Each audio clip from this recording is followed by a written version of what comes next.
నా దేవా నీ యందు నమ్మిక ఉంచాను, నన్ను సిగ్గుపడేయకము. నా శత్రువులను నన్ను గూర్చి ఉత్సాహింపేయకము.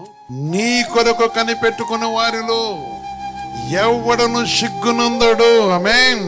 ఎవరైతే క్రీస్తు కోసం కనిపెట్టుకున్నారో, ఎవరైతే క్రీస్తు మాట కనిపెట్టుకున్నారో, ఎవరైతే క్రీస్తు ఆజ్ఞ కోసం కనిపెట్టుకున్నారో, ఎవరైతే ఆయన కోసం కనిపెట్టుకున్నారో, ఆ గుడ్డివాడు పరిగెత్తుతూ దావీదు కుమారుని కేకలు వేశాడు. సిగ్గుపడలేదు, వాడు కళ్ళు తెరవబడ్డాయి. నజరేయుడైన యేసు అని కేకలు వేశాడు. ఆయన కనిపించాడు. ఆసక్తిగా ఆ కుష్ఠుడికి పోయి అడిగాడు, నీ చిత్తమైతే నన్ను శుద్ధిపరచుకున్నాడు. వాడిని స్వస్థపరిచాడు. వాడిని సిగ్గుపడకుండా దేవుని మహిమపరిచాడు.